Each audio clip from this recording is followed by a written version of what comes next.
Well, good evening, everyone, and welcome to the Annoying Peasant Radio Show. Actually, I should say a very special episode of the Annoying Peasant Radio Show. With us tonight, we have Tanya instead of Brad. By the way, it's either that or Brad's gotten a whole lot prettier. Wow, thank you very much. Thanks Good for to be here. Thanks for joining us. And we also have a second special guest.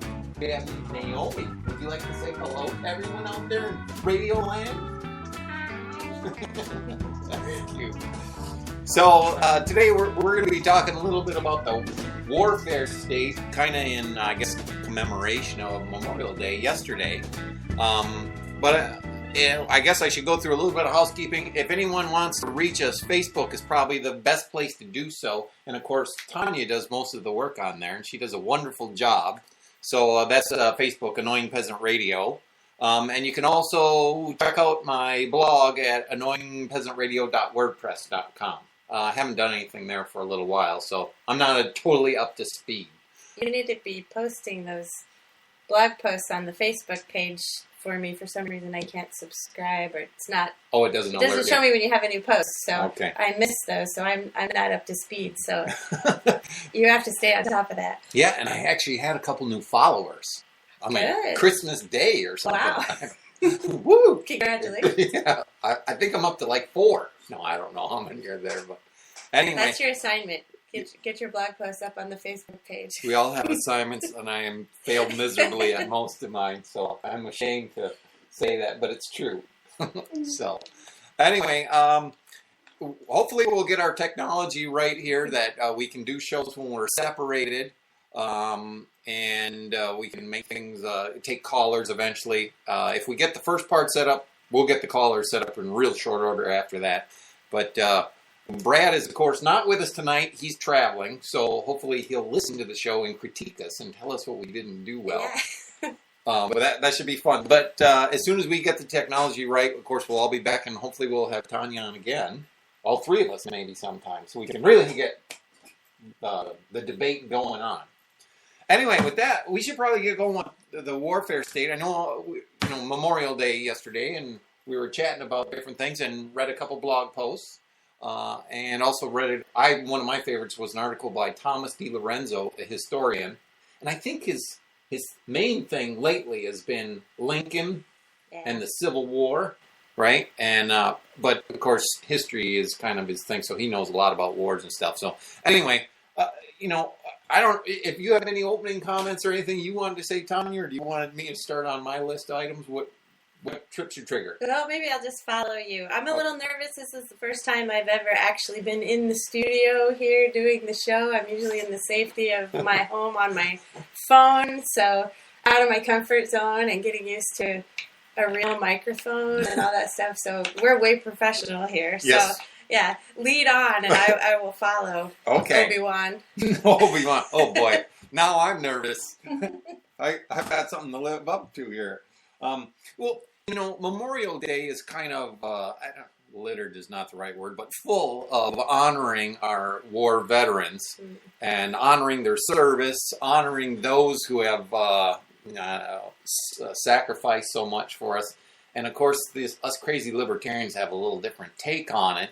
And before we really get going into it, though, we talked a little before the show, and I think this is really appropriate, that it turns out this is an extremely controversial, emotional topic. I mean, you hardly can bring this up and somebody's down your throat about it. I think you've had a very similar experience. Yes, these patriotic holidays that have to do with veterans and with war, and my husband is a veteran, so that always comes up with us. But as libertarians, it just seems to give us the greatest opportunity to really offend people and upset them. I tend to, on Memorial Day and all these things, that I tend to just sort of avoid my Facebook feed, sort of stay out of the fray a little bit. I'm afraid to, post anything, comment on anything, or even get into conversations with people, because it tends to be such an emotional issue, and you can just really easily offend people, which I don't enjoy doing. Right. So it's a good topic, interesting one to talk about, but yeah, definitely Well, sore spot. when you offend people, they tend not to learn after that. Yeah. Right? They get their emotional, their adrenaline, I don't know, all the stuff going, and then they're really not listening anymore. They're trying to push their side more than anything.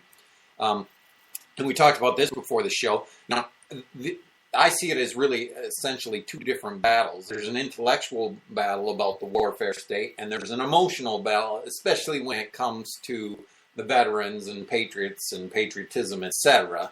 And I think tonight's show we're gonna keep it on the intellectual battlefront, conceding in part that I don't even know how you win the emotional part because people get their dander up and it's kind of over. So I'm really interested and curious, I guess, about that, though, about that whole emotional side of things. I know this was one of the very last issues for me in my shift to libertarianism, to anarcho-capitalism, to understanding all this. It was kind of the last thing, maybe the last thing to go, or at least among the last things to go, still that idea that, well, I can disagree with the wars, I can totally disagree on an intellectual level with the foreign policy, right? But we should still honor the soldiers, I mean, right. for their, I guess, for their intentions, for their bravery, for all of that, and I experienced that, so I can understand. I'm not judging people, and that's something I kind of struggle with, is how to communicate with people what we're trying to share here, and not just really upset them, hurt their feelings, or whatever, and just so that they will listen. Yeah, I'm guessing part of it is, obviously you mentioned courage, bravery, all those things, and hey, it's scary. Besides all that stuff, it's just downright scary. The thought of somebody shooting at you, or whatever, bombs, all these things, is that's craziness. So there is something to a person's, ability to operate under pressures, I guess you say. But, again, I'm going already to the intellectual battle. I would say that the soldiers, by and large, have been duped into thinking what they're doing, they're freedom fighters. And I'm sure already some people are upset with just that comment. But as we talk about, warfare as we know it, or modern warfare, I don't know what the right term is, is really a manifestation of the state.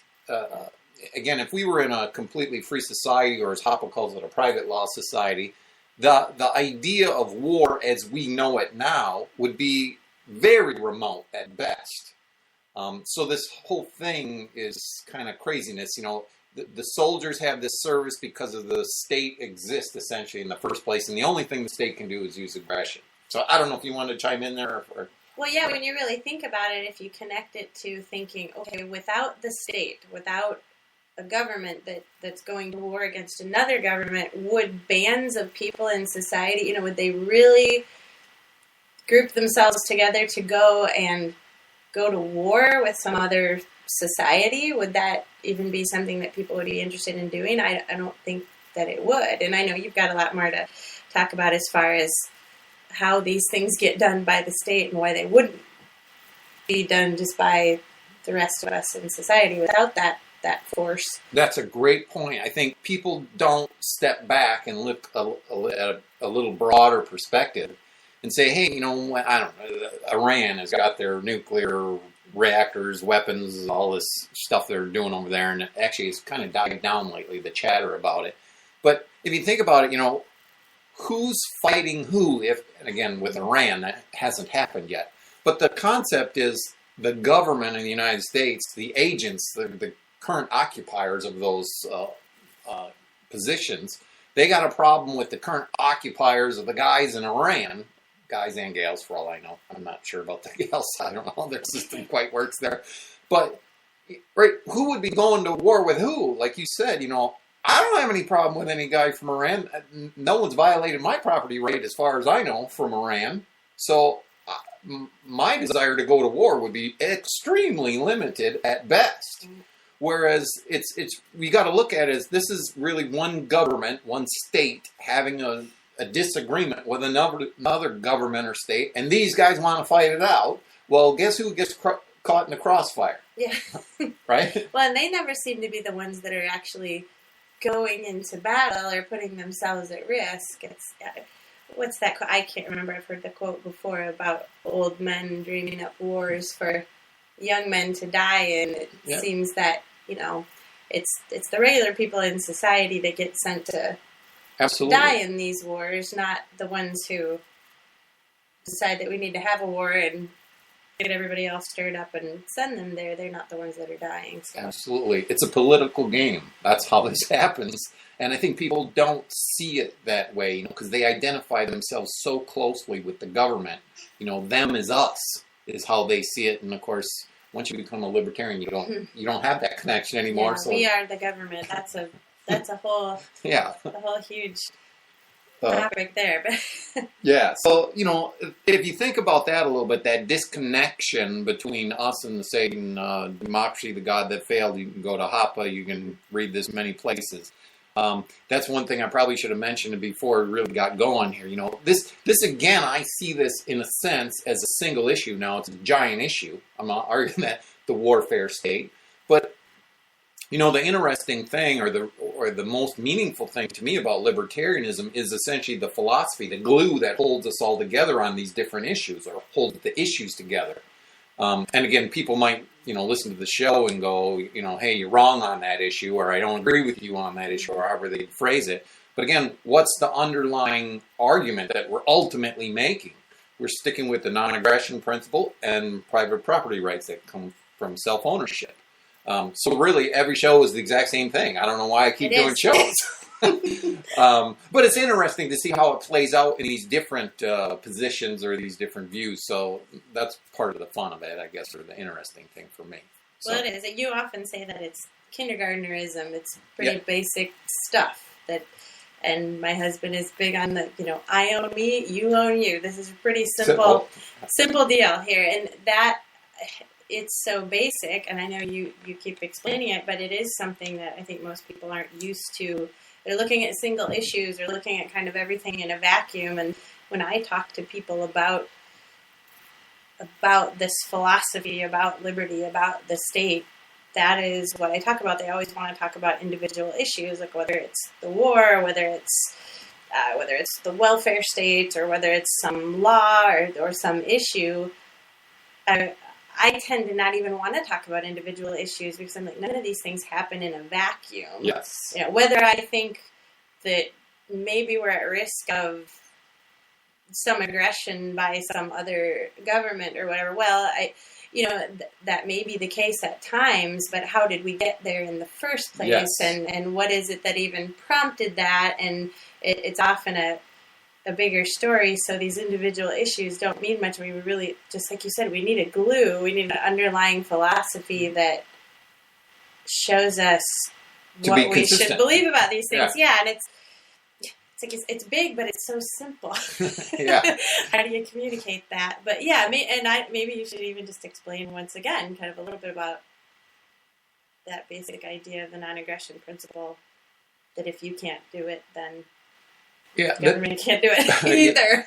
Yeah, that's a good one, because I think one of my difficulties that I have with people is, in their personal lives, they're usually pretty good about the non-aggression principle, right? They realize if you keep slugging somebody, they probably aren't going to be your friend, right? If you be a bit of a busybody and go over there and tell them how to build their house, or what kind of safety features have to be on their car, they'd say, hey, shut up, it's my car, I do whatever I want, right? But you actually do that in this system. You use it through voting and lobbying and all the other political means. I do impose that on my neighbors. I tell them, hey, you can't buy a car that does not have these certain safety features in it.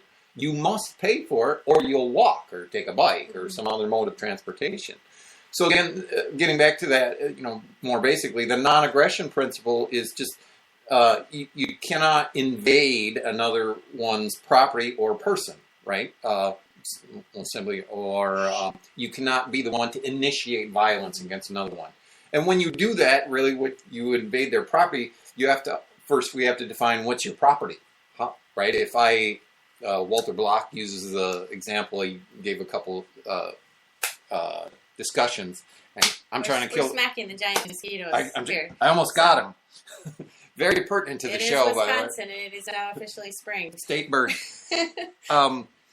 He says if you see somebody, he's giving a talk at Walter Block again, and he looks in the front row and he sees one person taking another guy's tie. He asks, what did you just witness? And most people, that guy just stole the other guy's tie. And he says, well, wait a minute. It's possible that guy took his tie yesterday and he's actually repossessing his tie. So you got to think a little bit in context and go, okay, I might not know all the facts. If I just start watching now, like you said about war earlier, mm-hmm.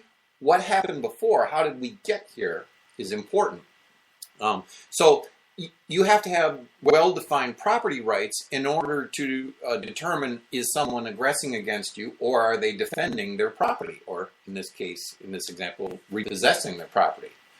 So we can go deeper into that another time, but it's good. I'm glad you brought that up. We do need to clarify that so people kind of... And then if they are aggressing against you, then the only thing that you can do is defend yourself. That self-defense would be acceptable, but to aggress against any other person who's not involved in that aggression at all, the preemptive strike or the preemptive war. I often think, we live way out in the country, but we have a really close neighbor who, oddly, we don't really know very well, mm-hmm. and their driveway's connected to ours. I always think of this and think, okay, what if you had this neighbor and the guy hates you, and you think that he's just like plotting to do something to you, that he's just a bad guy or whatever. In what case would it ever be all right to like bomb his house just in case, that we just got to take this guy out because we think that at some point in the future he might aggress against us. And I think of issues like that when I think of war and try to just bring it down to something very personal that I can relate it to and think, boy, there wouldn't be very many cases where until he actually committed some kind of aggression against you that you could justify saying, well, I'm just going to take him out. Right. Because I think he's a threat. And the whole idea of threat is actually a very interesting thing that we should bring up too, because I don't know what do you call a guy with like no arms and no legs? Is that or if you can't use them, it's a paraplegic, trouble, right? Yeah, or a quadriplegic would have no. If you are say I have no arms and no legs, and I threaten to stab Tanya. Well, it's not a real threat because I can't do it. It's not possible for me to do that. So that wouldn't constitute an actual threat. It has to be a real threat. It can't be, I just said something once, and then, oh my God, he's threatening me, so I got to go kill him. Right. It has to be real. And you say, well, wait a minute. In a free society, how would they get worked out? How would that figure? How would I know if I determine it's a real threat? What if I get in trouble? Well, that's the whole point. Anytime you use force, you are taking, in effect, a risk that if you go to a third-party arbitrator, that they may not agree with you that you were actually acting defensively, and in effect, you were acting aggressively, and now you might be subject to sanction because of that.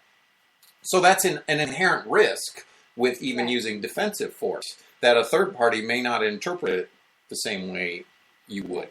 And like you've talked about before, you're talking about a third party, like a court system, but not a government through court. The state. So, there would be a free market solution to that. Okay. Well, yeah. So, okay. So, let's bring it back to the basics of... Yes. Hopefully we got what we're talking about here. So a little bit covered there in the word. But one of the things, that I guess I wanted to focus on a little bit is, Memorial Day is about this homage to those who have sacrificed, right? And I was reading an article by Thomas Woods. I got to read some of his quotes in there. I'll post it on Facebook. It's called Some Anti-Memorial Day Remembrances. And he starts off basically with saying, one of the tenets of militaristic fascism in America is the oft-repeated slogan that you don't have to agree with the wars to honor those who fight them for us. And I mean, I get where most people are coming from on that. They say, well, you disagree with the policy, but still honor their service. And I was telling you, I still felt that way for a long time after, changing my views about the state and becoming a libertarian. I still held on to that for a long time. It took me a while to make that shift. I have family members who are veterans, and my husband is a veteran, and but we really did have to change our views on that. But that is the thing you always hear. Even if you disagree with the wars, even if you disagree with the foreign policy, that we still honor the soldiers and honor those who are fighting. So what, I mean, I don't know if there's more, you want to go on and read some more of that, but I wondered what you would say to that, or how you would answer someone. I think that's most people's way of separating issues. One say, well, you disagree with the government policy, but you still, and I think you can, it's like, let's say you disagree with the mafia, right? You think the mafia is a bad organization, but then you choose to join them, right? And then you say, well, wait a minute, if I think the mafia is a bad organization, I join them, I am actually part of the mafia, right? So in a sense, I disagree with myself, but of course, most people wouldn't overtly state that. They would say, well, yeah, but I'm an accountant, so it's okay. Or I'm just a bookkeeper, I'm the getaway car driver, I don't do any of the bad stuff. And that's, I think, where that's kind of headed. I mean, DiLorenzo goes a little more strenuously. He says, and this is a quote again from his article, he says, honoring paid killers for the state, so they're working for the state, obviously they're being paid, for participating in non-defensive, unjust wars only serves to make it more likely, and there will be even more unjust wars in the future, which I can't argue with that. It's certainly true.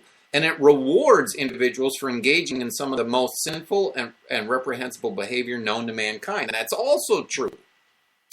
Even, you'd have to be very careful as a soldier, given the situation we have at the moment. So you decide to be a soldier, you would have to be very careful, because what if you volunteered, you became a soldier, and then a war action began that you thought was in fact unjust? You conscientious objector, I guess, is your only avenue out. But what if at the time, you're 18, you're 20 years old, and you didn't really give that much of a thought, right? Because I think a vast majority of those young men and women don't give that much of a thought, right? I'm guessing here. I'm not trying to say how people make their decisions. Well, that was the case with Luke, my husband. He was, I suppose it would have been 20, 21. He was in Desert Storm, and I mean, he had joined the army. He was stationed in Germany, and war broke out. He volunteered, mm-hmm. And it was just, okay, well, we're going to do this. This is what we've trained for. But I don't know that he really gave a lot of thought to what it was they were doing, or whether he agreed with it. That's just, they're kind of taught that this is your training, and this is what you do, and this is your job. Yes. And you go and do whatever they tell you to do. Absolutely. That's a good soldier. Right. A good soldier just does what he's told to do. He doesn't actually question the broader perspective, right? No, if you do, you're a bad soldier. It would be a big problem if they did. Yes. Yes. They don't want that, which right. I understand from their. Of course, they don't want you questioning their authority, right? I mean, so it works really well for the state, I guess, when you teach these soldiers that they're not supposed to question the why or whether this is right, so they do that, but they receive all kinds of honor for doing that job. Yes. Which then kind of perpetuates the whole thing, and I guess I think you said they're kind of just duped into doing this because the society honors them for it. They just do their jobs and don't question the morality of it or whether it is that they should be involved in what they're doing. So all of that comes together to just kind of, just like you said there, just keep encouraging this to happen again. Right. It's, I don't know. Again, I'm just theorizing, or guessing is maybe the better word. I think it's partly developmental. There are a lot of younger people who are, I don't know if lot's the right descriptive word, that are libertarians or define themselves that way or call themselves anarcho-capitalists. But, they still have questions on a lot of the issues, as we all do. On different topics. But, if you're going to enter the war as a soldier, you're typically very young and typically haven't thought about this stuff. Right. And the possibility now then exists 20 years later, 10 years later, 30 years later, whatever, that you may look back on your service mm-hmm. and say, I don't think I should have done that. I think I actually did the wrong thing. Which, in my view, doesn't actually take you off the hook. You know, like Right. if I stole your chicken yesterday and today I go, yeah, probably, I think that was Tanya's chicken and I stole it. Well, I still, in fact, stole your chicken and I need to recompensate you properly for that chicken. It doesn't mean like, yeah, you know what, I think I was wrong, so I don't owe you for the chicken anymore. Yeah, what are you going to do? Well, and that's the case with my husband. And in fairness, that it's the case. I mean, you and I could say the same thing. We have blood on our hands, too. Absolutely. We supported We all financed it yeah, at the very least. Yeah, sent our money and paid our taxes and waved the flag, wore yellow ribbons and did all that stuff. So, I mean, it's the same thing. So, Absolutely. I guess I'm saying I'm not judging because we've been there and we've just been kind of caught up in that. And then, you know, later on with a little bit of maturity, and you start to examine that a little bit and change your mind about it. Right. But you're still responsible for your actions and what you did or what you supported in the past. Since I've become a libertarian, or as Leonard Reed likes to say, become liberated, I've had the opportunity to talk to a couple, actually, they're, I think, both young men who are contemplating going in to the service. And, you know, you cannot, I don't think, if you want to win their mind, you don't tell them what to do. You know, right? That doesn't work. You know, what I boiled down to when I talked to both these individuals, I said, hey, just think long and hard about what you're doing. It's a very tough thing because I think most of them were very much committed already before I talked to them. Mm-hmm. And I opened them to, I said, hey, you know, the possibility exists that 10, 20, 30 years down the road, you may look back at this and say, man, that was a bad decision, or I don't know what I was thinking or whatever. And you may not. You may still hold to the same position. But just be prepared that that could happen to you if you make this decision this way. And I also say, well, wait a minute, if you don't make this decision, what will happen to you, you think? I mean, will you survive? Could you be happy? Could you not? And if you think you could be happy not doing this, just my personal advice would be to encourage you to do that. Yeah. But again, make your own decision and go with it there. But I think that it's important to lay out, you know, how people think, you know, DiLorenzo's language, you know, he says honoring paid killers. And I think most people think, wow, that's really, you know, over the top, tough language. But if you stop and think about it intellectually, well, you're given a gun, you're issued a gun maybe is the better description, and you're supposed to use it at, you know, with certain procedures in place, but you're supposed to use it and you're not typically aiming at, you know, plants and buildings. You're going to be aiming at people. So I just think that's... it's the truth, but we're not supposed to talk like that. Yeah, Brad, where you'd probably say, yeah, we're really offending people now. And I feel that too. I really have a hard time with some of this because I don't know how to communicate with people. Like you said, it's such a controversial issue to say anything that seems to be dishonoring the soldiers or dishonoring those who have died. I was just telling you, I think that in a message that I've been studying the world wars and everything for this century with my boys and our homeschooling, and we were talking about, you know, the fact that my grandfather was a bomber pilot in World War II, and, you know, of course we love Grandpa, and, you know, that's always been something. It's hard, you know, when you change your views about some of those things to your family members. You love them, and like I said, my husband's a veteran and all of that. But one of my boys said, "Are you ashamed of him for doing that?" Oh, you know, we don't. Kids, they ask hard questions. Yes, they do. You know, do. that's a tough one because I'm proud of my grandfather and I love him and I think he was brave and, you know, all of those things. And so it's like, I don't want to dishonor his memory. Right. I don't want to think bad about him. I think that he had the best of intentions in what he did. I feel differently about the war now and all of the wars, but it's tough. That's an emotional issue for me. Yes. I mean, I definitely can see that. You know, your uncle, your whatever, you know, you don't want to get in a bad fight with them over such an issue. You know, if you can avoid it, you prefer to.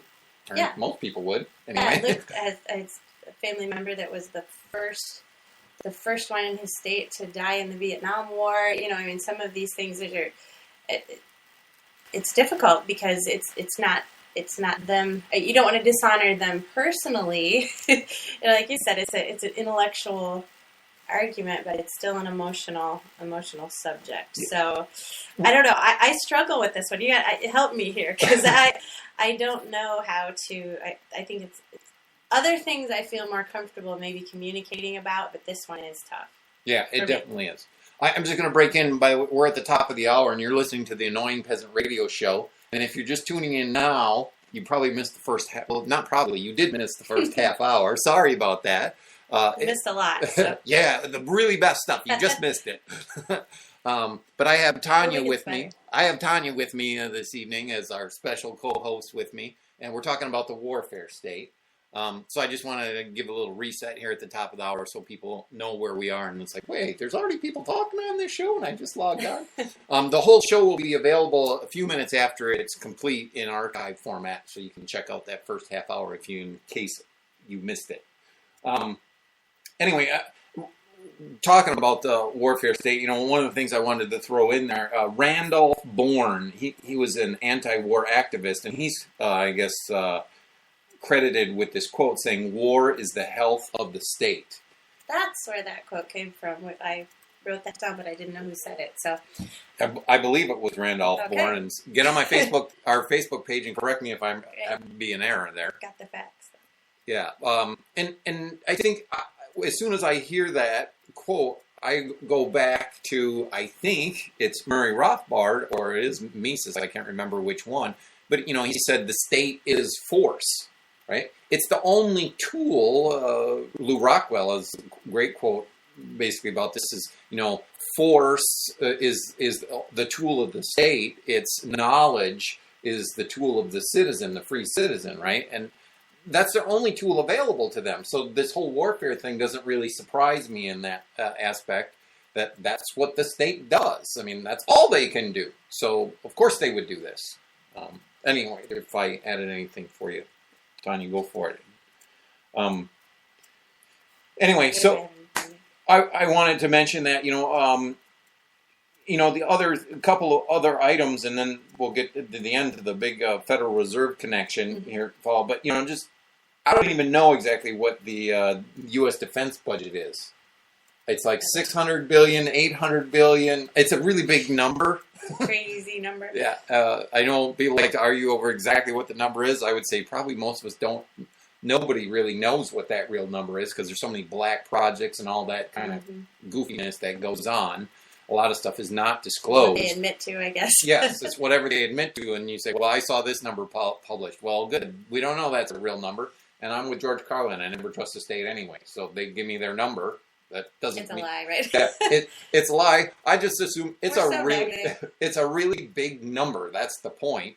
And I know there's been all kinds of numbers thrown around, and one of them is essentially that the U.S. defense budget. By the way, it used to be called the Department of War, but that just doesn't sound so good. It's not a nice word. Yeah. So now it's Department of Defense, and then I always freak out because Department of Defense. Now we got Homeland Security. Wouldn't that be defense? I mean, why would there have to be another? So what's that for? Yeah. They just keep coming up with good names to use. But, I'm just amazed at how many people don't stop and go, what the heck is going on here? I mean, wait, didn't we have Department of Defense? That should do the job. And we throw around words like security and defense, but it doesn't take much at all to really analyze that and say how much of this is really protecting our security, how much is really defense, and how much of this is offense, how much of this is aggression against other societies, other countries. Those words just have lost their meaning, I guess. It's kind of propaganda. Those of you who have joined us here recently, we earlier were talking about a Thomas DiLorenzo article, and when we talk about, Tanya brings up defense and offensive, there was also a blog post, I can't remember the name of that young gentleman's blog post, the Christian... Anand is his first name, and now it's his last name. Oh, I can find it. Sorry about that. I'll put it on the Facebook page. But if I say his last name, I'll say it wrong. So, we'll put it up there on the Facebook page. But. And he mentioned, the reason I'm trying to get to his name is because DiLorenzo mentioned this too. By the way, he's a historian, and for those of you who have joined us in one of the articles that I'm talking about. And he does say, again, this defensive, offensive thing is there have been one or two exceptions in American history, but in general, what Americans are memorializing on Memorial Day, which began as Decoration Day, by the way, he points out, shortly after Lincoln's War, is wars of conquest, imperialism, mass murder of foreigners, and the confiscation of their property, the abolition of civil liberties at home, the slavery of military conscription, and the debt, taxes, inflation. Again, we're going to talk about the Fed part here again, right? The whole part of paying for it all. And the state orchestrates never-ending memorials to itself and its wars because war is, again, the health of the state, and in almost all cases, the deadly enemy of freedom and prosperity, right? And so those two exceptions, of course, were the War of Independence and the Civil War. When people have the Civil War, oh yeah, the but we're on the wrong side. Yeah, darn it. We always get this wrong. Yeah. Most people think, well, of course, the legitimate side was the North because they freed the slaves. Well, and again, I would encourage you to read a lot of stuff from DiLorenzo. I think, and I may be mischaracterizing here, and if I am, I apologize to Dr. DiLorenzo, but he's kind of an expert on Lincoln and the Civil War thing there. And you have to read, he builds unbelievable case full of detail. Some of that we're going to get to here on the Civil War here in a second. But to get the whole case, I mean, somebody's going to listen to us and say, well, you didn't make the full case, that the North was on the wrong side of that whole deal. Well, of course not. I'm not making a whole case. What's the name of his book? I know he wrote a whole book about Lincoln and the Civil War. Yeah. Google DiLorenzo and you'll find them all. I want to read that. There's a whole ton of them he's got on there. But But the nature of offensive war and defensive war is quite interesting. And I just wanted to read a little bit what DiLorenzo had to say in that article we were talking about. And again, that'll be posted on our Facebook page about the Civil War. He says, check some of the details, just so people can get a flavor of the kind of detail that he goes through. He says, Northern newspapers at the time understood that Lincoln sent warships to Fort Sumter in hopes of duping the South Carolinians into firing on the fort to gin up war fever in the North. And check this out. He says, the Jersey, again, if you want to verify this on your own, please do. I would encourage you. He says, the Jersey City American Standard newspaper wrote of a madness and ruthlessness in Lincoln's behavior of sending warships to Charleston as and it's a quote inside his article, a pretext for letting loose the horrors of war. He cites here C. Howard Perkins' Northern editorials on secession. After Fort Sumter, Lincoln wrote his naval commander, Captain Gustavus Fox, on May 1st, 1861, to thank him for his help in duping the South Carolinians. In the letter, he said that you and I both anticipated that the cause of the country, i.e. a war, would be advanced by sending the warships and then concluding in a celebratory tone that our anticipation is justified by the result. No one was harmed, let alone killed, at Fort Sumter, yet Lincoln responded with a full-scale invasion of all the southern states, forcing Virginia, North Carolina, Arkansas, and Tennessee to reverse their previous decisions made at political convention and in popular votes and leave the Union after all. Mm-hmm.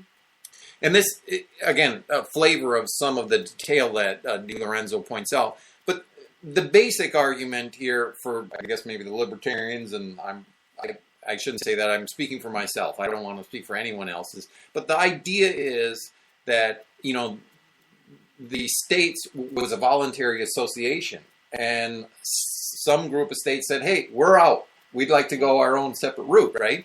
And, Lincoln's quote was, to preserve the Union was, if I remember right, the sole purpose of the war was to preserve the Union. Well, wait a minute. If it's a voluntary association of states, why can't they say, hey, I'm out?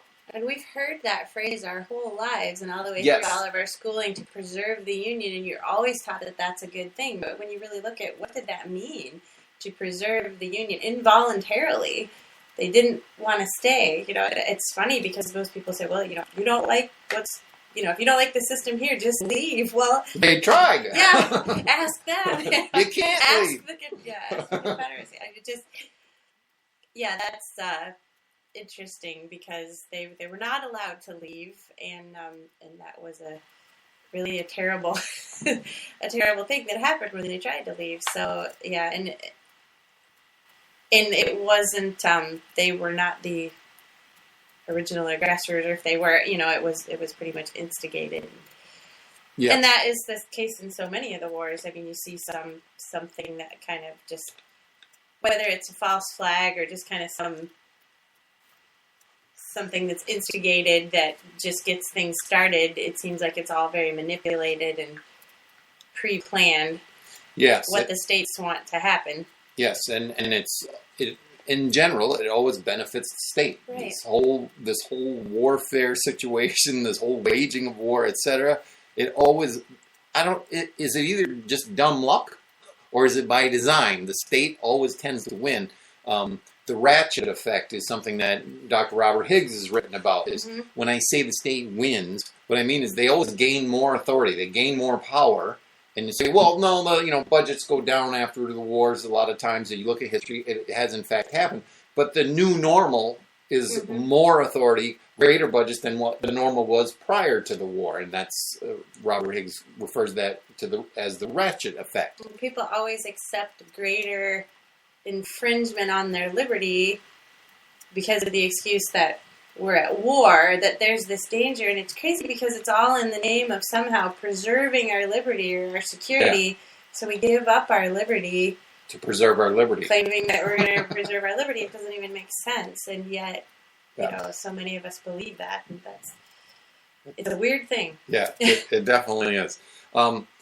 Before I exhaust the Thomas DiLorenzo thing, which I thought I probably should kind of continue through this article, and it's going to get quicker here, but he talks about, I should talk, it was interestingly, right after the Civil War, having conquered the South, this is from his article, Dr. DiLorenzo's, having conquered the South and commenced the decade of continued plunder known as Reconstruction, 3 months after Robert E. Lee surrendered at Appomattox, the U.S. government commenced a 25-year-long war of genocide against the Plains Indians to make way for the government-subsidized railroads, as General Sherman himself said. The chief engineer of the government-subsidized transcontinental railroads, Lincoln confidant Greenville Dodge, asked Congress to make slaves of the Indians and force them to dig. We're getting into a whole lot of stuff here. Yeah, right back there again. Slaves of the Indians and force them to dig the railroad beds from the Midwest to California. Congress refused, by the way, and funded a war of extermination. Also Sherman's word. Instead, Sherman, who was in charge of the Indian Wars, called his efforts the final solution to the Indian problem. This is interesting. You had mentioned before. I guess maybe a poor way of saying, but in this whole philosophy, you wind up with strange bedfellows, right? All of a sudden, some people of Indian descent might say, "Yeah, they screwed over the Indians," and of course, the state had and continues to do so. In ways that I probably would disagree with most of the Native Americans today, that they think the state is actually helping them, when I would argue, no, they're actually hurting you, and they're continuing to screw you guys over. But that's a whole other topic. But the thing is, the strange bedfellows that, because of these different issues that pop up when we hit the slavery thing and all kinds of. I was looking with my kids, with World War II. I mean, we're studying the World Wars and everything, and talking about how,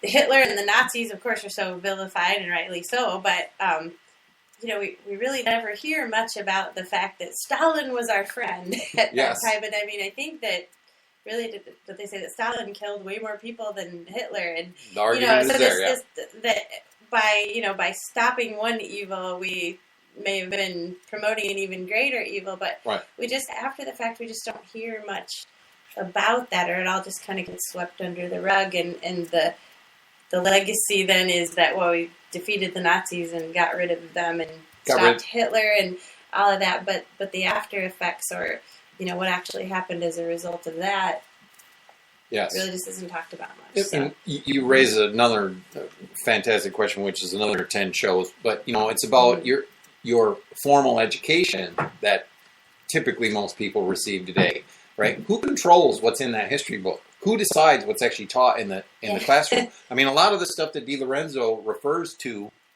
I wasn't taught that in school. So, a lot of this is new and therefore probably interesting to me, whereas maybe some people already know this stuff. Homeschooling is interesting because when you have to teach it to your kids, and then over the course of I mean, these past, how many years is it now, 4 or whatever, and we've been completely reevaluating our views of the state and all of this. And as I've been teaching history to my kids, I keep coming back again to American history, well, all the history that I teach. And I love history, but man, I mean, you get a whole new education yourself because you go right back through all of it again, and you have to teach it different than that it was taught to you, and and you have to learn new things for yourself. I take some time. I have to keep kind of going and relearning for myself before I talk to my kids about it, because my boys the ones that I'm teaching now with American history are 11 and 9 years old, so they don't know anything about it, and my 11-year-old Will is taking a real interest in all of it. So you really do, it kind of takes on a greater importance that you want to teach it correctly and absolutely differently than how it was taught to you. So it's very interesting. It's quite interesting how steadfast people hold to what I was taught in 5th grade. My idea of what Lincoln was, and then of course it's always reinforced by the Lincoln movie that was that a year or 2 ago? Yeah, I never saw that one. See, I saw that, but I can't remember when. But yeah, they basically reinforced that. And if you look back into that, Doris Kearns Goodwin was the main historian they based everything on. Of course, she had been in trouble for plagiarism before. It's like, oh boy, and I know Thomas DiLorenzo wrote about that at the time, saying, holy cow, look at who they used as a reference here. So don't be surprised when that movie is what you remember from 5th or 4th or 6th grade, whatever it was. Again, that's reinforced, but you tend to hold to that. So it's very important what these young people are taught.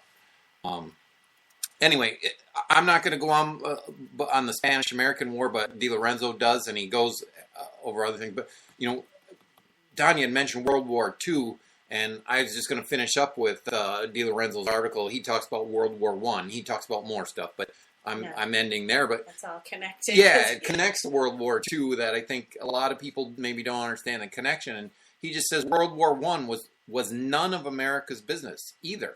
But Woodrow Wilson used the excuse of the sinking of the British pleasure boat, the Lusitania, which carried 100 American tourists, to enter the war. He knew that the pleasure boat was secretly transporting arms to England and refused to warn the American tourists of the danger. Now, I don't have substantiation for all that. You'd have to check the history to find out. I'm just reading to you what DiLorenzo asserts.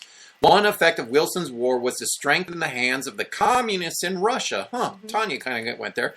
And the Nazis in Germany as well in World War I, right? The effect of World War I.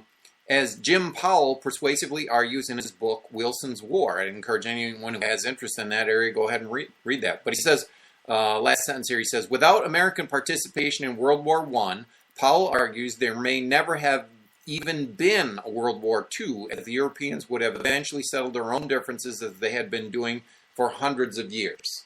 Yeah, and it's interesting that they said that the reasons for getting into World War I were to make the world safe for democracy and to end all wars. How did that come out? It's not working too good there. No, and yeah, they didn't call it World War I at the time. That's what we call it now. But yeah, it doesn't make much sense. But then you see these things that are just kind of manipulated and. I don't know. It's huge when you go back and study with your kids and go through all of it. I never really even, I'm sure I learned all that stuff in school, but I wasn't paying much attention. I don't know about you. Well. No. I didn't really learn it the first time, so I had to learn it for the first time. And as I talked to my kids, I had to explain to them that, a lot of these things, people get accused of being conspiracy theorists because they claim that some of these things are done on purpose or things like that. I talk to them about that, and I say, well, a lot of times things that are supposedly conspiracy theories later on are proven to be true, and then nobody ever really goes back and says, oh, we're so sorry that we accused you of being a conspiracy theorist. Sure. Right. That's generally a term that gets used to just kind of marginalize people who want to talk about some of the secrets or the lies and things that happen. Absolutely. They accuse you of being a conspiracy theorist, but then when they make that accusation, they don't go back and research all the details to say, hey, I called you a conspiracy theorist, so here's my list of facts to prove, to indicate my side. They just leave it at that. You're a conspiracy theorist, that makes you a kook. You don't know what you're talking about, because I remember in 3rd grade, I learned this.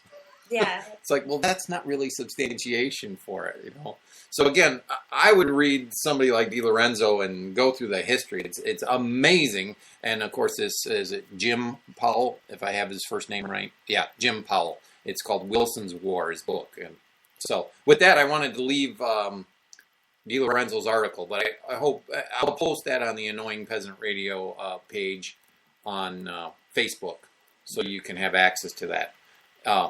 Anyway, I thought it was really interesting. Make sure we write these down so we remember later. I marked down what we said we were going to post later. So I'm really good at forgetting. So we can remember. Yeah, I try to take notes and remember for you. So, and the only couple things I really wanted to continue to add, and I know you have a couple really great quotes and thoughts there, but this whole Afghanistan thing is maybe more recent example here. It's like 10 years plus. I don't even know. It's been a while, right? And if I recall correctly, and the detractors, of course, chime in on the Facebook page and tell me where I'm wrong. But wasn't it candidate Obama who was all about ending these entanglements? I don't know if you really wanted to call them wars. I seem to remember once upon a time he talked about stuff like that. Yeah, and just yesterday, I heard him. It's like, well, no, we're going to be out. We're going to vastly reduce our forces by the end of 2014. We're looking to get out by 2015. I think he may have said 2016. And then ultimately he finally said, hey, it's all up to the Afghanis. I mean, they have to determine their future. Once no they're in kidding. Office, it all seems to become very necessary. Whatever it was that they say we're going to get out of once they're in office, it all changes, and suddenly it's just imperative that we stay. Well, even why is that?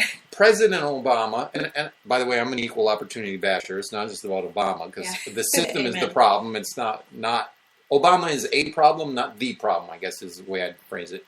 But as President Obama has been confronted with Senator Obama's some of his quotes, right? He said, well, some of that is just posturing that a senator has to do. I mean, that's his job as a senator. There's certain pressures that come and responsibilities that come with the presidency that, a senator isn't aware of or can't really fully recognize. So those things you just have to take with. But what they're really saying is we have to lie, and we have to change our positions. That's what a politician does. That's their job. And that's true. Right. I actually agree with that. And that. they admit to it, and yet so many are still okay with it. That's what baffles me. Yes. I guess my thing is, we talk about the state that, everybody thinks the state is necessary. Well, but yet when you say, well, what do you think of politicians in general as a group? Are they the representation of the best in our society? I mean, are these the most noble leaders, the most honest people, the most virtuous, the ones that we really, if we have to have rulers, if we have to have leaders, of course we want, the very best among us. So do you consider politicians to be that group of people? Nobody thinks that. Who thinks that? So these things that just don't make any sense, and yet there's still, it's a lot of indoctrination, and I guess that's something I've come to see. Like I said, I'm not judging because I've been there. I just look back and think, how did I believe that? How did I think that was true? That's the cool thing that comes with liberation, right? When you all of a sudden you see things completely different. Blessing and a curse. Yes, it is. You see it for what it is. Yeah, and it's very difficult to, I've said, I shouldn't say always, a number of times on this show that it'd be interesting for me now to talk to me 20 years ago. Yeah. Would I have any success in making the case for freedom? Wow. I don't know if I would. I think really back don't sometimes and think, before we started talking and we had our Liberty discussion group, before I was confronted with these ideas, did I ever really come in contact with anyone who believed those things? Or what did I didn't really know anything about libertarianism. I mean, I remember being really surprised and interested when I met a fellow homeschooler who happened to be a true independent, a third-party voter. She didn't call herself a libertarian, but she was a Ron Paul supporter and just was kind of like, well, I just look at all these candidates and I just, pick based on who this person is and what they believe. And that was the first person I had ever even met that wasn't, Republican or Democrat. Blue or red. Yeah, I was surprised. And that probably opened a little door, a little crack for me, just kind of, well, that's interesting. And, then it wasn't too long after that we started asking a lot of questions, and then we started talking to you, and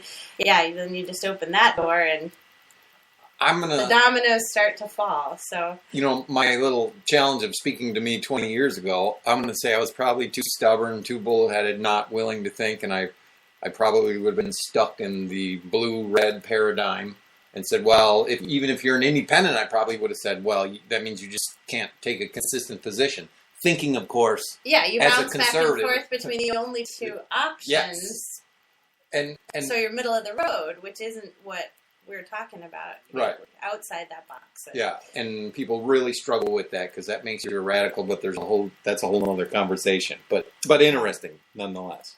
So I wanted to bring up the Afghanistan thing, and then maybe we're probably not ready to go, but I'll be ready to go to the Federal Reserve connection. But if you had something else you wanted to add kind of to this chunk before we moved along, Tanya, you had some great quotes. You had some ideas. Yeah, there was another article that I read. I will try to I'll post that one too. It was on the liberty.me site called Memorial Day and the Lost Cause: A Liberty-Minded Veteran's Perspective by Daniel Lee. It was just an article that I read that he was talking about how, as libertarians, we tend to sometimes bash the soldiers, or I guess you could say that's what we've been doing. We will be critical of them, saying that they are hired killers or telling the truth about it. But he did talk about maybe some of the emotional side of this, saying himself as a veteran, the people that he knew that are veterans, he says one thing they all had in common was the patriotic aspiration to defend their families and friends and fight for liberty, freedom, and justice. That's really what most people believe that they're doing. So they really are duped into doing that. And he made the point, he said, in a free society, these are the very people who would provide security and protection for us. We would still need those people in a free society. You would still need people to provide security or defense or those things. And my husband and I have talked about this too. He's one of those kind of guardian type of people. He is a veteran, and he just kind of some people just have that, I think, in their personality, that they would be willing to defend others or to do that. And it's so, I guess he was kind of defending them a little bit and saying that it's really just a deception, and that these are really, that all these people have been artificially funneled into the state's apparatus, but they don't belong there. Yeah. They have a place in the free society. Yes. But they've been kind of misappropriated into the service of the state. That's a fantastic point, because one of the, I think, a very frequent counter-argument is when you criticize the state, in this case the warfare state, saying, well, hey, dude, you just don't recognize reality. There's some bad guys out there. There's bad countries, bad other states, and you're saying we shouldn't have a Department of Defense, right? Well, so you're nuts. You just don't understand. Well, that's an extreme, I would call that actually an extreme thing. I'm not saying have no defense. I'm saying, again, the free market, voluntary association is the way to go about this, which is what you alluded to with your husband as a possibility. And then the next step is if you can kind of get some people to sort of digest that, because I think you can't get them to fully on the fly to do that, because again, I always argue this requires the proper context, is this, well, you could never do it voluntarily at a large enough scale for it to be meaningful in today's world. And first of all, I'd say I don't know that that's the case. I mean, how can you conclude for sure that can't be done?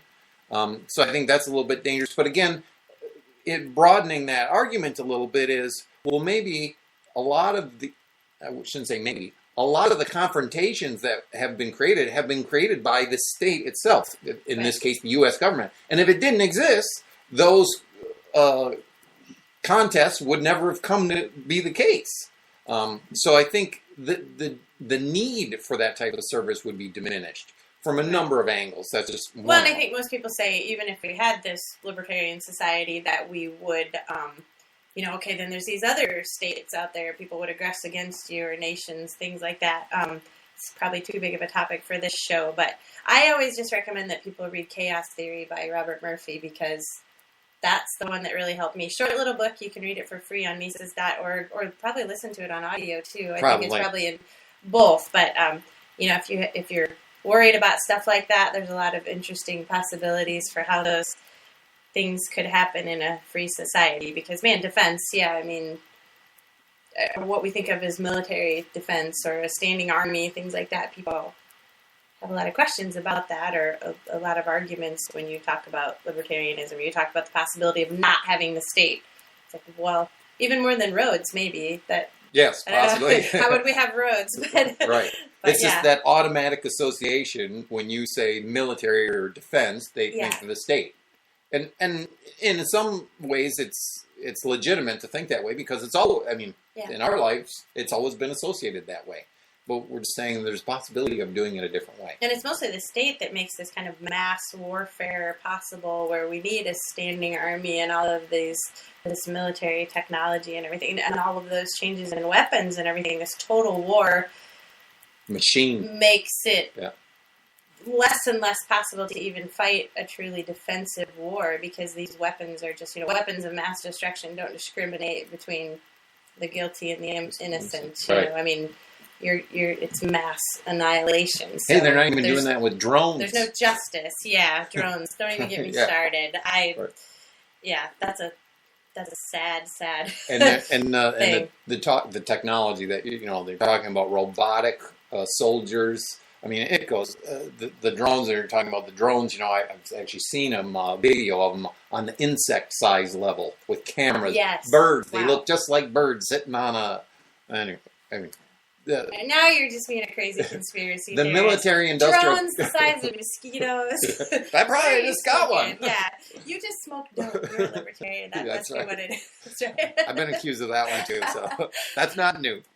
No, I've seen that too. It's amazing stuff. The military industrial complex is a whole nother topic that we could go with on basically its vein on this, and we're going to get to the Fed, but I want to let Tanya get through what she kind of had. Yeah, that's most of it. What I got out of that article, I thought was just really good. It does kind of speak to the emotional side of it. I guess for me, it kind of grabbed me that that these soldiers and the people that we usually think that we're honoring on Memorial Day or Veterans Day or whatever, that they really are people. I mean, they really do have a certain amount of bravery and yes. And they exhibit that in certain situations when they're at war. It doesn't mean that doesn't exist. I mean, we're arguing that the reason that they're there and doing that in the first place may be wrong, but it doesn't mean that they don't. I can't honor them for their intentions. I would say they're responsible for their actions and for understanding why they're doing what they're doing. And so they're fully responsible for their choice, but I can say that they've been deceived, just like I was in the past, deceived into supporting it, but that they really are the type of people that we need in a free society. I just want them to be in a free society so that they can exercise their gifts and skills in a way that is for peace and prosperity and instead of war and destruction. Yeah. Well stated. I hear here. I don't know what, I can't add anything. That was I like that well one. So. Yeah, that was great. Do you want to cover anything else, there, Tanya? No, that's pretty much what I had. I had one little quote. There was a meme that I saw, and it was an article, a little picture, just a quote that said, "The state is the only modern religion that still demands human sacrifice." And that, I thought that was a pretty powerful thing, because it does seem like the way that we sort of worship the military and all of that, it does have sort of a smacks of religion and human sacrifice, and it's disturbing to me, I guess. So my hope, we talked about this a little before the show, my hope is that, I don't know what time frame, 100 years from now, 200 years from now, whatever it takes, the shorter the better, in my view, but that we would look back at this time and say, really, you guys did that? In the same vein as how we look back at, I don't know what cultures were, they'd throw a virgin in a volcano in hopes that, I don't know, it would rain or it would bring them prosperity, right? And you'd say, well, there's no connection between the throwing the virgin in the volcano and whatever they wanted, right? I mean, we pretty much, everybody sees that very plainly. Well, my hope is in the future we'll look back at this time and go, well, wait a minute, peace and prosperity, I don't really see any connection to war, which is death and destruction. That tends to make you poorer. Yeah. If you engage in peace, you have an opportunity at least to... And it really is just as difficult for us as it may have been for some Aztec person, or to see that there may not be any connection between the death of this young person and my freedom and safety. Right. But yet that's what we believe. I mean, if there's no connection at all, but we believe that, we're really no different. So have we really come very far at all? Right. I guess. That's a great question. They saw it as their tradition, I don't know, part of their religion or whatever it was, right? So they didn't probably question it that much and go, that gal's going over the rim of the volcano. It's just the way the world works. Yeah. It's just the way things are done. And by the way, most of the times, it doesn't work all the time, but most of the time they do throw in there, it does rain or we get more corn or whatever, right? They didn't stop and look at the cause and effect. And again, that's what we're attempting to do here on the show tonight with the warfare state. But I did want to talk a little bit about financing and the Federal Reserve. But before they do that, we're kind of at the bottom of the hour. So I wanted to let everyone know that you're listening to the Annoying Peasant Radio Show. Very special edition. I have a special co-host with me, Tanya, who's been adding to the show substantially the whole time. And thank you for being here with me. I appreciate it. Well, thank you for inviting me. It's just great, absolutely great to have you here, as it is any time. So with that, we had mentioned too when we talked a little before the show, and I think you might have actually mentioned it on the air, that we talked about, there's more to this than the men and women who volunteered for service, as it were, or those in years past in conscription who were drafted, maybe is the word most people understand. But there's this whole aspect of financing wars. And I realize the state has apparatus, and Federal Reserve System, etc., of doing this where they don't even need to raise your taxes. They can print more money, which is devaluating the currency you have in your pocket. That's a whole nother explanation of how that all works. But they don't really have to raise taxes in order to do it. And, one of the things you had mentioned is, what about the idea, maybe we should have to write a check? Right. What if they sent you a war bill? Yeah. Would you be willing to pay it? Would you be willing to support the next war? Okay, $50,000 is your portion of this war. Right. But it's worth it for your safety, right? For your security, to preserve your freedom. You might ask more questions if you got a big bill. But you just hit, I think that nobody ever looks at this, but that's the thing behind the curtain. The big secret is, how are we paying for all this? Right. Absolutely. I think that's a very interesting. What Tanya's suggesting, if you got a bill for the war, it wouldn't be necessarily, well, knowing the state it would, but really the idea is if it was just a separate bill that came to you instead of, you're paying your income tax, and I don't even know where all the taxes go anymore, property tax theoretically goes to the schools, blah, blah, blah. But, all those taxes you pay, they're buried in there somewhere.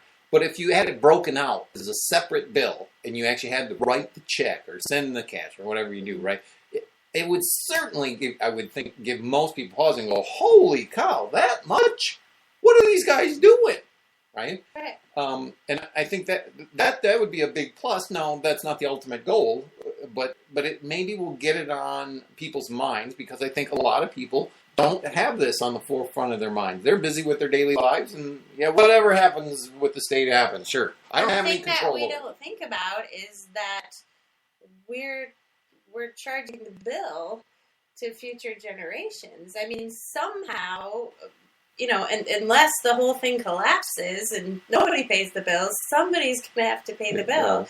Yeah. And if it's not coming to you directly, if if the costs are in the billions of dollars, and yet we're not being charged for this directly. Right. Where's that money coming from? Okay, if it's debt or if it's inflation, somebody has to pay for it.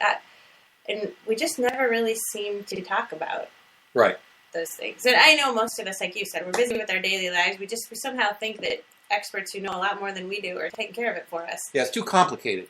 Yeah. That's what they say. But it's not that complicated. Exactly. And I think that I teach my kids, my 6th grader can explain inflation to you and why it's bad and what it means to print money and what happens to the value of money and all that stuff. It was really important to me that my kids get it. Right. Because it affects them.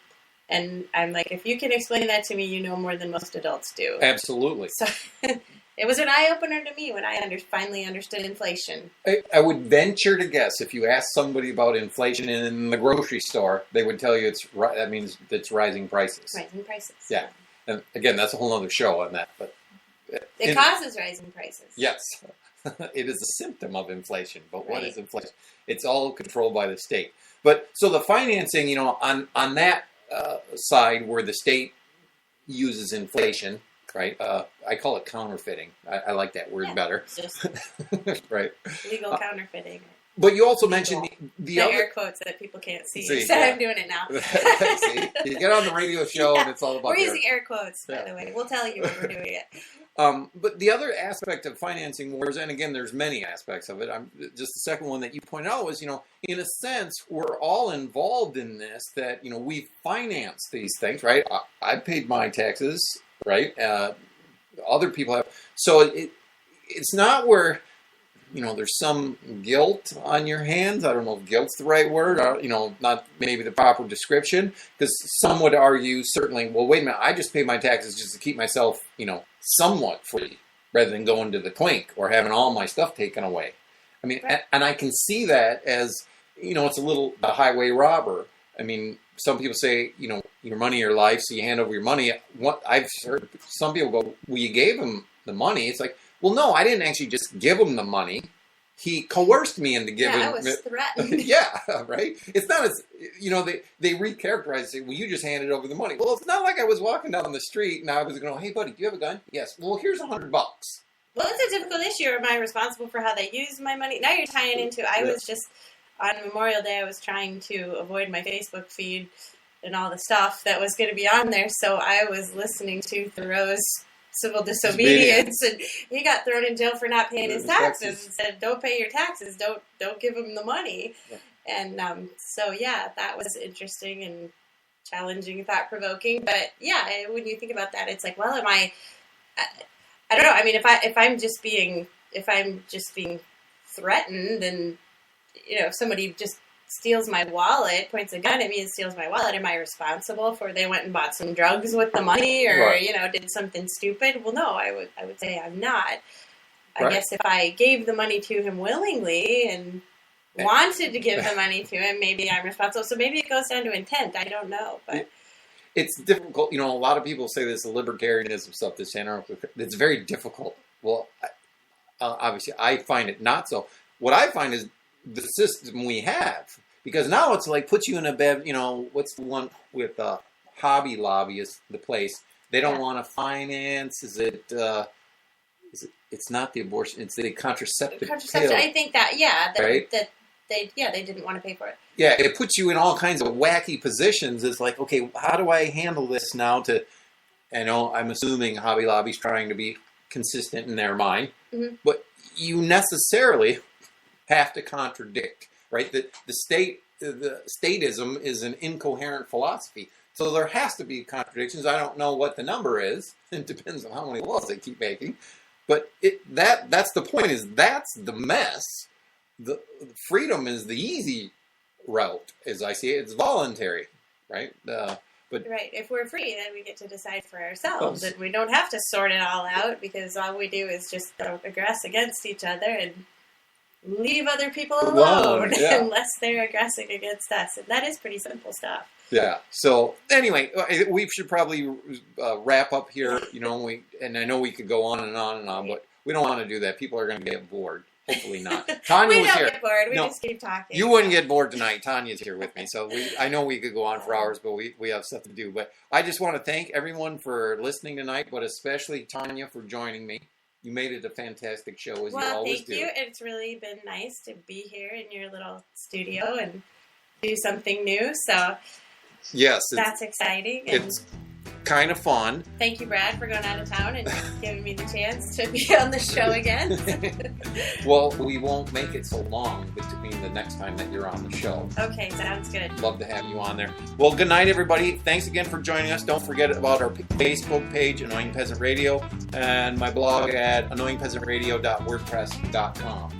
So we'll look to see your comments there. And until next time, we don't actually know what we'll be talking about next time, but it'll be something interesting and engaging. So again, please join us. Good night, everybody. Good night.